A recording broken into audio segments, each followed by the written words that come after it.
ഇന്ന് നമ്മൾ ചെയ്യുന്നത് ചൈന ഗ്രാസും ജലാറ്റിനും ഒന്നും ഇല്ലാണ്ട് വളരെ പെട്ടെന്ന് ഉണ്ടാക്കിയെടുക്കാൻ പറ്റുന്ന ഒരു 3 ലെയറുള്ള പുഡിങ്ങാണ്.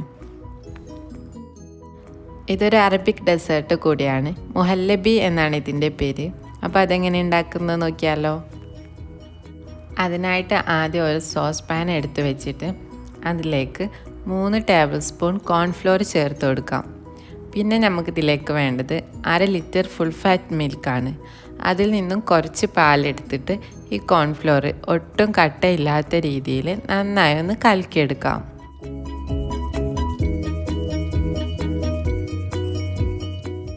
നന്നായിട്ട് കലക്കിയെടുത്ത ശേഷം ബാക്കിയുള്ള പാലും കൂടെ ചേർത്തൊന്ന് മിക്സ് ചെയ്തെടുക്കാം.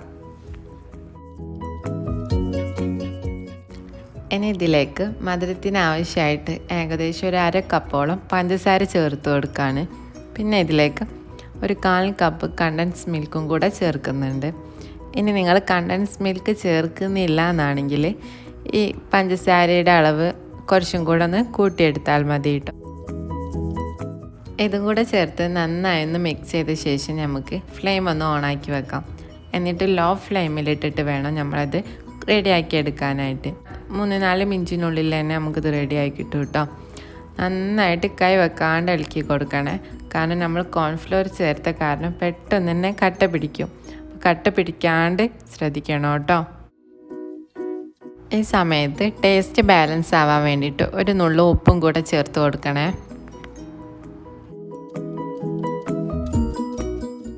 ഏകദേശം 2-3 മിനിറ്റ് കഴിയുമ്പോൾ ഒക്കെ തന്നെ ഇതുപോലെ നന്നായിട്ട് കുറുകി വരും കേട്ടോ. ഈ സ്റ്റേജ് ആകുമ്പോൾ നമുക്കിതിലേക്ക് ഒരു 1/2 ടീസ്പൂൺ വാനില എസൻസും കൂടെ ചേർത്ത് നന്നായി ഒന്ന് മിക്സ് ചെയ്ത് കൊടുക്കാം. എന്നിട്ട് ഫ്ലെയിം അങ്ങ് ഓഫാക്കി വെക്കാം. നമ്മൾ ഫ്ലെയിം ഓഫാക്കുന്ന സമയത്ത് ഈ ഒരു കട്ടിയിലാണ് കേട്ടോ മിക്സ് ഉണ്ടാവുക. ഫ്ലെയിം ഓഫാക്കിയിട്ടും നമ്മൾ 1 മിനിറ്റ് എങ്കിലും ഇത് നന്നായിട്ടൊന്ന് ഇളക്കി കൊടുക്കണം കേട്ടോ. അങ്ങനെ ചെയ്യുമ്പോൾ നമ്മളെ ഈ ഒരു മിക്സിന് നല്ലൊരു ഷൈനിങ് കിട്ടും. എന്നിട്ട് നിങ്ങൾ ഏത് പാത്രത്തിലാണോ സെർവ് ചെയ്യുന്നത് അതിലേക്ക് അങ്ങ് ഒഴിച്ചു കൊടുക്കാം. നമുക്ക് സെർവ് ചെയ്യുന്ന സമയത്ത് പാത്രം മാറ്റി കൊടുക്കാനൊന്നും പറ്റില്ല കേട്ടോ. കുറച്ചൊരു ക്രീമി ആയിട്ടാണ് ഉണ്ടാവുക. അപ്പോൾ നിങ്ങൾ ഏതിലാണോ സെർവ് ചെയ്യുന്നത് അതിലേക്ക് തന്നെ ഒഴിച്ചു കൊടുക്കുക കേട്ടോ. ചൂടാറുന്ന മുന്നേ തന്നെ ഒഴിച്ചു കൊടുക്കണം. കാരണം ചൂടാറും തോറും ഇത് കട്ടി കൂടും. അപ്പോൾ ആ ചൂടോടുക്കെ തന്നെ അങ്ങ് ഒഴിച്ചു കൊടുക്കുക കേട്ടോ. നമ്മളെടുത്തിരിക്കുന്ന പാത്രത്തിൻ്റെ പകുതി വരെ ഒഴിച്ചാൽ മതി കേട്ടോ ഈ ഒരു മിക്സ്. ഇനി 2 ലെയറും കൂടെ വരാനുണ്ടല്ലോ, അപ്പോൾ കറക്റ്റ് ആവും. ഈ ഒരു മിക്സ് ഏതായാലും പകുതി വരെ ഒഴിച്ചു കൊടുത്താൽ മതി.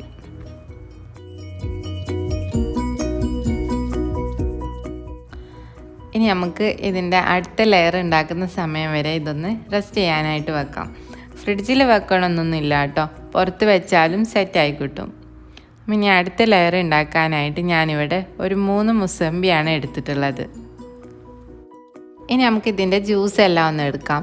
ജ്യൂസ് എടുക്കുമ്പോൾ നിങ്ങൾ ഇതുപോലെ പിഴിഞ്ഞിട്ട് എടുക്കുക കേട്ടോ. മിക്സിയിലിട്ട് എടുക്കുകയാണെങ്കിൽ അത് പിന്നെ പെട്ടെന്ന് തന്നെ കയ്പ്പ് ടേസ്റ്റ് വരും. അപ്പോൾ ഇങ്ങനെ പിഴിഞ്ഞിട്ട് എടുത്താൽ മതി. ഇത് ഇല്ലെങ്കിൽ കുഴപ്പമില്ല, കൈ വെച്ചിട്ട് ഇങ്ങനെ നമ്മൾ ലെമണൊക്കെ പിഴിയുന്നത് പോലെ അങ്ങ് പിഴിഞ്ഞെടുത്താൽ മതി കേട്ടോ. എന്നിട്ട് ഇതിൻ്റെ സീഡെല്ലാം കളഞ്ഞ് നന്നായിട്ടൊന്ന് അരിച്ചെടുക്കാം. നമ്മളിതിൻ്റെ ജ്യൂസെല്ലാം പിഴിഞ്ഞെടുത്ത് അളന്ന് നോക്കുന്ന സമയത്ത് മെഷർമെൻറ്റ് കപ്പിൽ ഏകദേശം 1 കപ്പോളം ഉണ്ടാവും കേട്ടോ. ഇനി നിങ്ങൾ എടുക്കുന്ന മുസമ്പി ചെറുതാണെങ്കിലും അല്ലെങ്കിൽ അതിന് ജ്യൂസ് കുറവാണെങ്കിലും ഒരു 4 വരെ എടുക്കേണ്ടി വരും കേട്ടോ. നമുക്ക് ഈ ജ്യൂസ് ഏകദേശം 1 കപ്പ് തന്നെ വേണം. ഇനി ഇതിലേക്ക് ഒരു 1.5 ടേബിൾ സ്പൂൺ കോൺഫ്ലോറും കൂടെ ചേർത്ത് നന്നായി ഒന്ന് മിക്സ് ചെയ്തെടുക്കാം. ഒട്ടും കട്ടയില്ലാണ്ട് നന്നായിട്ട് മിക്സ് ചെയ്ത ശേഷം നമുക്കിതിലേക്ക് വേണ്ട പഞ്ചസാര ചേർത്ത് കൊടുക്കാം. പഞ്ചസാര ചേർക്കുന്നതിന് മുമ്പ് നിങ്ങളെ ജ്യൂസിന് എത്രത്തോളം മധുരം ഉണ്ട് എന്നുള്ളതൊന്ന് നോക്കണം കേട്ടോ. അതിനനുസരിച്ച് വേണം പഞ്ചസാര ചേർത്ത് കൊടുക്കാനായിട്ട്. ഞാനിവിടെ 4 ടേബിൾ സ്പൂൺ പഞ്ചസാരയാണ് ചേർത്ത് കൊടുത്തിട്ടുള്ളത്. ഇതും കൂടെ ചേർത്ത് നന്നായി ഒന്ന് മിക്സ് ചെയ്തെടുക്കാം. ഇനി നമുക്കിതിന് നമ്മൾ പാലിന് മിക്സ് ചെയ്തില്ലേ അതുപോലെ തന്നെ ഒന്ന് കുക്ക് ചെയ്തെടുക്കാം. ഇത് ലോ ഫ്ലെയിമിൽ വെച്ചിട്ട് വേണം കേട്ടോ കുക്ക് ചെയ്യാനായിട്ട്. അല്ലെങ്കിൽ പിന്നെ കോൺഫ്ലോർ വേവത്തുമില്ല, പെട്ടെന്ന് കുറുകയും ചെയ്യും. അപ്പോൾ കോൺഫ്ലോറിൻ്റെ ടേസ്റ്റ് ഇങ്ങനെ മുന്നിൽ നിൽക്കും. അപ്പോൾ പിന്നെ പുഡിങ്ങിന് ഒരു ടേസ്റ്റും ഉണ്ടാവില്ല. അപ്പോൾ ആ ഒരു കാര്യം ഒന്ന് ശ്രദ്ധിക്കണേ. ഇനി നിങ്ങളെ കയ്യിലുണ്ടെന്നുണ്ടെങ്കിൽ ഓറഞ്ച് ഫുഡ് കളർ ഒരു തുള്ളി ഒഴിച്ചു കൊടുക്കുക കേട്ടോ. ഞാൻ ഓപ്ഷണൽ ആയതുകൊണ്ടാണ് വീഡിയോയിൽ കാണിക്കാതിരുന്നത്. നിങ്ങൾക്ക് വേണമെന്നുണ്ടെങ്കിൽ ചെയ്ത് കൊടുക്കാം. ഇനി നിങ്ങളടുത്ത് മുസമ്പി ഇല്ലെങ്കിൽ നല്ല നമ്മൾ ജ്യൂസ് അടിക്കുന്ന മുന്തിരി ഉണ്ടല്ലോ, നല്ല കളറുള്ള മുന്തിരി, അത് വെച്ചിട്ട് വേണമെങ്കിലും ചെയ്യാം, അല്ലെങ്കിൽ അനാറ് വെച്ചിട്ടൊക്കെ ചെയ്യാം കേട്ടോ. ഈ ഒരു മെഷർമെൻറ്റിൽ തന്നെ ചെയ്താൽ മതി. ഇത് നമ്മൾ പാലിൻ്റെ മിക്സ് കട്ടിയാക്കിയതുപോലെ അത്രയ്ക്ക് അങ്ങ് കട്ടിയാക്കണ്ട, കുറച്ചൊരു ലൂസിലാണ് ഉണ്ടാവുക. അപ്പം ഏകദേശം ഈ ഒരു സ്റ്റേജ് ആവുന്നത് വരെ ഒന്ന് കുറുക്കിയെടുത്താൽ മതി കേട്ടോ. ഈ ഒരു കട്ടിയാവുന്ന സമയത്ത് നമുക്ക് ഫ്ലെയിം ഓഫാക്കി കൊടുക്കാം.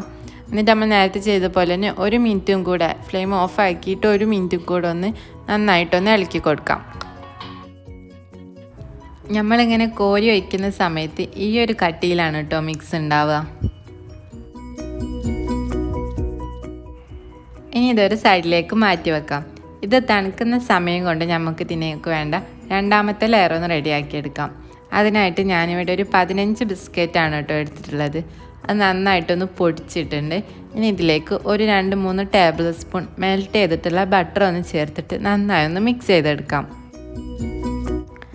ഇതൊരു സൈഡിലേക്ക് മാറ്റി വെക്കാം. ഇനി നമുക്ക് ബാക്കി കാര്യങ്ങൾ ചെയ്തു തുടങ്ങാം.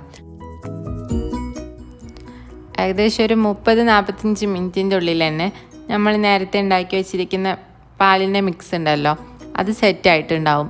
ഇങ്ങനെ വിരലോ അല്ലെങ്കിൽ സ്പൂണോ വെച്ച് നോക്കുന്ന സമയത്ത് ഒട്ടി പിടിക്കാതെ ഇരിക്കുന്ന ഒരു രീതിയിൽ എത്തിയിട്ടുണ്ടാവും. ഇനി ഇതിൻ്റെ പുറത്തേക്ക് നമ്മളിപ്പോൾ റെഡിയാക്കി വെച്ചിരിക്കുന്ന ബിസ്ക്കറ്റിൻ്റെ കൂട്ടുണ്ടല്ലോ, അത് എല്ലാത്തിനും എത്തുന്ന രീതിയിൽ ഒരു 1-2 ടേബിൾ സ്പൂൺ വീതം എല്ലാത്തിനും ഒന്ന് പരത്തിയിട്ട് കൊടുക്കാം.